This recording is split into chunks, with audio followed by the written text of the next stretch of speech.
Alright, taking a look at my latest buck purchase. This is another Buck 110. This is catalog number 11007, item number 0110GYSSK1-B. It was made June 1st, 2016 in the USA. Let's get into the packaging here. Get your knife, a leather sheath, and your explanation of your famous forever warranty by Buck. That's all that comes in the packaging there. Looking at the sheath here, it's got a nice snap. The front of the snap has got their anvil and their established in 1902 buck knives. It's got a buck knife impression in the leather. The seller on eBay referred to this as the old Ironsides Buck 110. It's got a gray G10 handle and a nickel bolster. It's got the buck emblem, the anvil, and the name in the little plaque there on the side of the G10 handle. I like G10 because it wears well. It doesn't scratch and show other colors underneath it. Wood can dent and scratch, and this is just a little more weatherproof, a little more, I don't know, abuse proof. And I don't mind an item, and especially an EDC item, wearing a little bit. This is my Leatherman Surge. You can see here that the finish is kind of wearing off of the edge there, where it's exposed through my carrying sheath. But other than that, I mean, like, you've got a couple little use blemishes on the pliers, but I think that all of that looks cool. It just makes it look used. I like the way that this finish has worn. And when you get to a Buck 110 and it's got those brass bolsters, all the oils from your fingers just tarnish it and put a patina on there so quickly.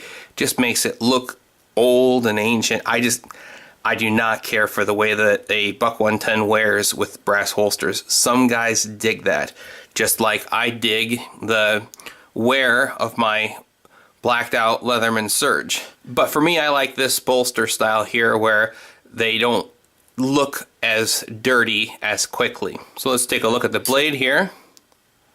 It's got your buck, your anvil, made in the USA. It's a drop point blade. It's got your fingernail groove there to assist with opening it. It is a CMP 154 with their special heat treatment, and it is really sharp straight out of the box here.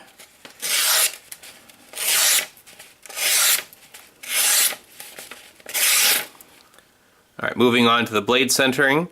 If you watched the previous videos, I had a Buck 110 Auto, and the blade centering wasn't that great. I had issues with that Auto.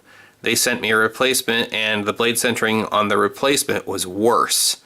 But with this 110, you can see that the blade centering is pretty much exactly what you'd hope to see.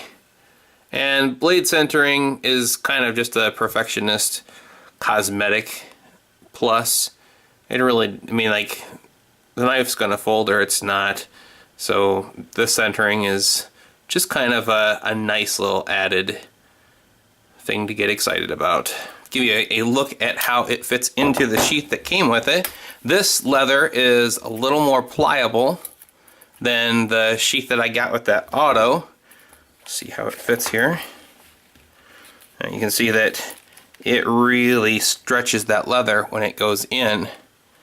And it's got a nice fit, and I'm sure that it's going to break in and wear well. It's not something that I'm going to use. I'm going to set this back in the box, and this is my carry sheath of choice for the Buck 110, and I put this on the back of my hip. When I go to use it, I just reach behind, pull it out. When I'm done, put it right back in. And I love the fact that I can carry this heavy folding knife and spans so much of the weight across such a wide pancake style sheath.